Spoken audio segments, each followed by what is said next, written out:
अब हम शुरू करने जा रहे हैं इस प्रश्नावली के अगले प्रश्न को। तो प्रश्न क्रमांक 8 को देख लेते हैं। उस त्रिज्याखंड के चाप की लंबाई और क्षेत्रफल ज्ञात कीजिए जो उस वृत्त के केंद्र पर 70 अंश का कोण बनाता है एवं उसकी त्रिज्या 21 सेंटीमीटर है। तो यहाँ पे देखो आपको एक वृत्त दिखाई दे रहा होगा। यहाँ पे हम सबसे पहले क्या करेंगे, एक त्रिज्या खींचेंगे। तो त्रिज्या ये रहा, एक त्रिज्या, इसकी लंबाई कितनी है, 21 सेंटीमीटर। और आपके प्रश्न में और क्या दिया हुआ है, दिया हुआ है उस वृत्त के केंद्र पर 70 अंश का कोण बनता है। तो वृत्त के केंद्र पर 70 अंश का कोण कब बनेगा, जब दो त्रिज्याएं केंद्र बिंदु से जुड़ेगा। कैसे, तो देखो ये केंद्र बिंदु है, यहाँ से एक और त्रिज्या यहाँ पे खींच लेते हैं। तो देखो दोनों त्रिज्याएं जो है एक केंद्र बिंदु से जुड़ गया, और दोनों त्रिज्याएं जब केंद्र बिंदु से जुड़ता है तभी क्या बनता है, कोण का निर्माण होता है। देखो ये रहा कोण बन गया यहाँ पे, और कितने अंश का कोण है, 70 अंश का कोण बनता है। तो यहाँ पे आप लिखो, दिया है वृत्त की त्रिज्या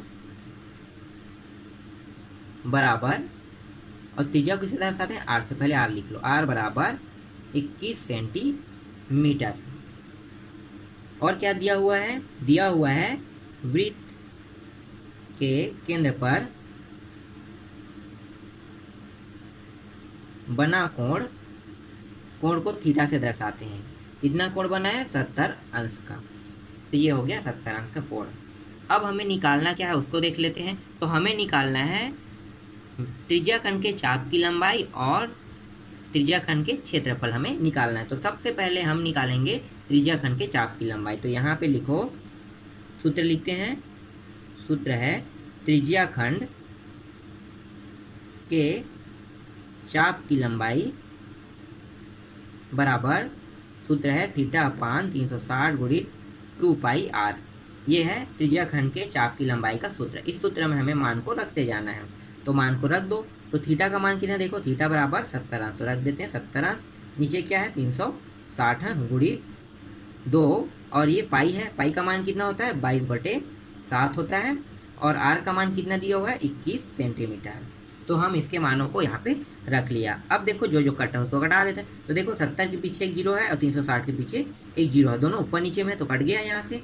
देखो ऊपर में 7 है, नीचे में यहाँ भी 7 है, तो देखो सेम है, ये भी कट गया। अब और देख लेते हैं, जो कट है उसको कटाते जाते हैं। तो यहाँ पे देखो 3 एकम 3 दूनी 6, ये भी कट गया। देखो 3 के पहाड़े से और क्या कट सकता है, 21 भी कटता है, तो 3 सत्ते 21 हो गया। फिर 2, और यहाँ देखो 2 एकम और 2 छक्के बार में, ये भी कट गया। और कट रहा है क्या, हाँ कट रहा है, तो काट देते हैं। 2 किया और 2 एकम 2 एकम, और कुछ कट रहा है क्या, अब कुछ नहीं कट रहा है। तो जो बचा है उसको लिख लेते हैं। तो यहाँ पे देखो 1 का अगर मैं गुणा किसी भी संख्या के साथ करूँ उतना ही प्राप्त होगा। तो हमारे पास बचा कि 11 गुणित 7 अपान 3। तो इसको हल करते हैं। 11 सत्ते कितना हो गया, 77 अपान 3।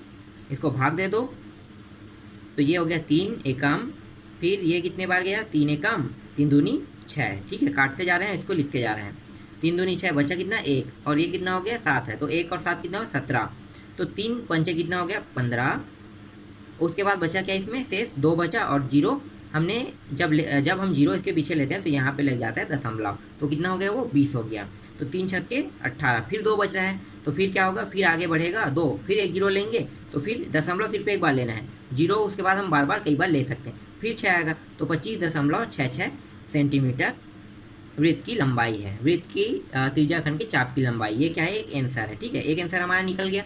दूसरा हमें क्या निकालना है, दूसरा हमें निकालना है वृत्त के त्रिज्याखंड के का क्षेत्रफल ज्ञात करना है। तो उसका भी सूत्र लिख लेते हैं। तो यहाँ पे लिखो, वृत्त का त्रिज्याखंड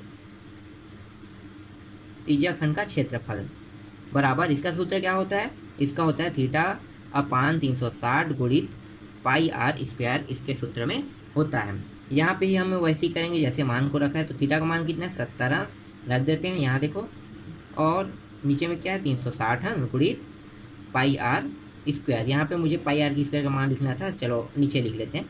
यहाँ पे 70 अपान 360 गुणित पाई का मान कितना होता है, 22/7। आर का मान कितना है, आर का मान है 21, तो यहाँ पे 21 गुणित 2 बार लिखेंगे, 21 गुणित 21। ठीक है, आर स्क्वायर ना लिख के 21 गुणित 21 लिख लिया। ठीक है, यहाँ पे जो कट है उसको काट दो, तो ये कट गया, ये भी कट गया। देखो ये 7 भी ऊपर नीचे में कट गया, यहाँ तक ये कट गया। अब देखो 3 के पहाड़े में आता है 3 एकम 3 दूनी 3 सत्ते 21, ये अभी भी 3 के पहाड़े में आता है 3 चौक 12 और 3 सत्ते 21। यहाँ तक कट गया और कुछ कट रह गया, जो कट उसको कटा देते हैं। देखो 2 दूनी 2 एकम 2 एकम, यहाँ तक के हो गया। अब जो बचा हुआ यहाँ पे लिख लेते हैं 11 गुड़ी 7 गुड़ी 7 अपान 2 यहाँ पे बचा है। अब इसको हल कर लेते हैं तो कितना हो गया 11 सत्ते 77 गुणित 7 अपान 2। अब इसको फिर से गुणा करना है हमें, तो अब गुणा कर देते हैं। तो 37 कितना हो गया 49 का 9, 4 हासिल है यहाँ पे आ गया 7 7 49 और 4 कितना हो गया 53/2। अब इसको भाग देते जाते हैं तो 2 दूनी 4, तो 2 बार गया, 1 हासिल इसके पास आ गया, कितना हो गया 13, तो 2 छक्के 2 छक्के 12, तो ये 2 छक्के 12 और 1 हासिल यहाँ पे आ गया तो 19 हो गया ये, और 2 निया 18। अब कितना बचा, 1 बस बचा है 1, और अगर मैं पीछे में शून्य लेता हूँ तो क्या लग जाएगा दशमलव, तो 1 और शून्य कितना हो गया 10 हो गया, तो 2 पंचे 10 इतना आया, तो 269.5 सेंटीमीटर स्क्वायर आया। यहाँ पे लिखो सेंटीमीटर का वर्ग, इतना प्राप्त हुआ और ये हमारा क्या है दूसरा आंसर है। ठीक, समझ में आया।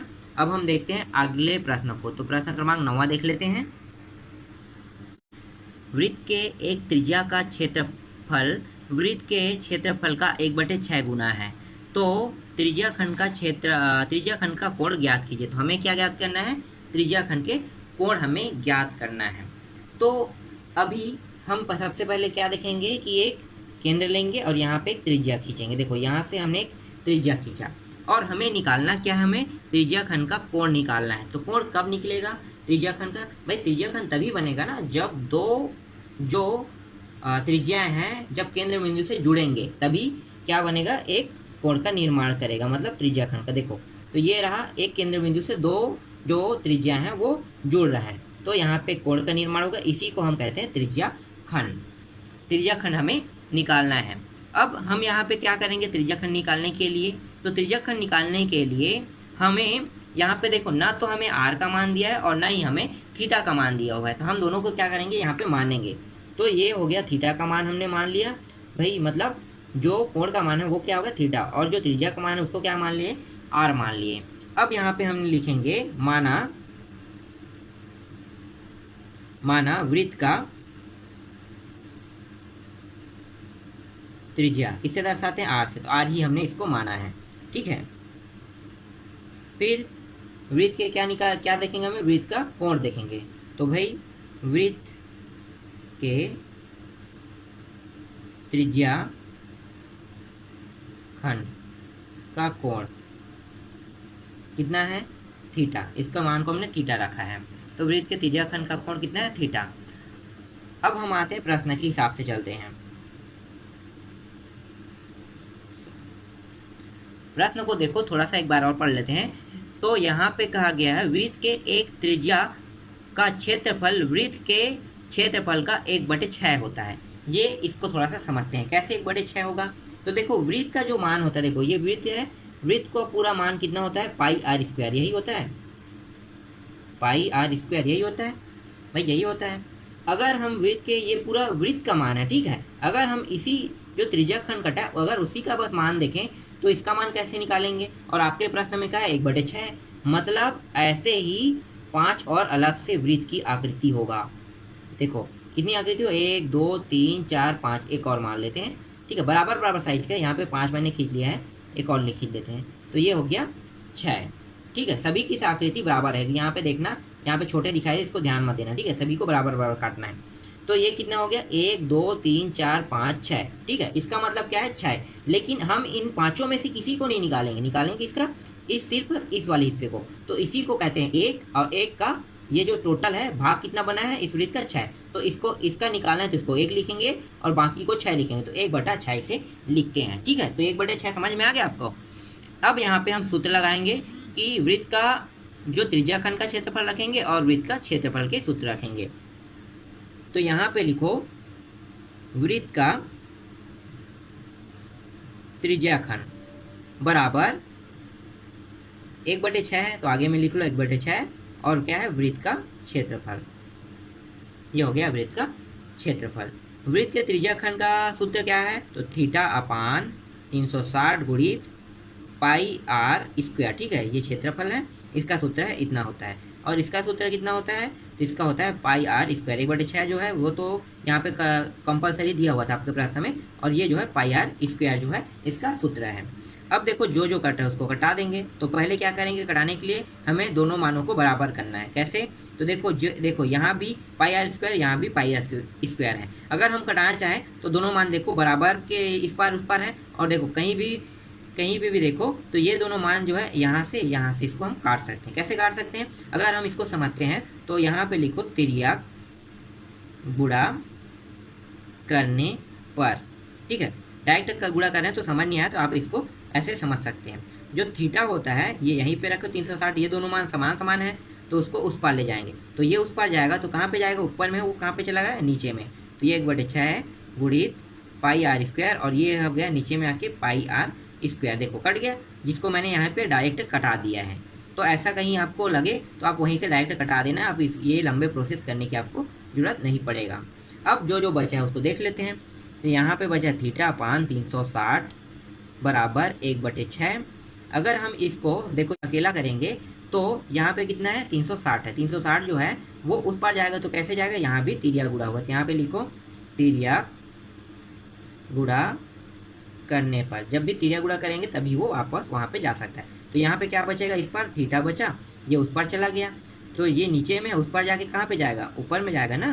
तो 360 बटे नीचे में कितना बचा 6, तो ये हो गया इतना, और इसको भाग दे दो 6 कम और 6 छक्के 36, 6 शून्य, 6 गुणित 1 करेंगे, 60 गुणित 1 करेंगे तो कितना प्राप्त होगा, 60 ही प्राप्त होगा। थीटा का मान कितना पड़ा, 60, तो ये आपका आंसर। ठीक, समझ में आया। तो जो कोण है, जो ये वाला कोण है, इसका मान कितना आ गया, 60 अंश हमें प्राप्त हुआ। अब देखते हैं प्रश्न क्रमांक 10 को। तो प्रश्न क्रमांक 10 जो है ये आप लोग बना के देखना, ये इतना टफ नहीं है, बहुत आसान है, बस आप इसको ट्राई करके देखो। इसके बाद ये प्रश्नावली पूरा कंप्लीट हो गया, इसके बाद अगले प्रश्नावली को देखेंगे।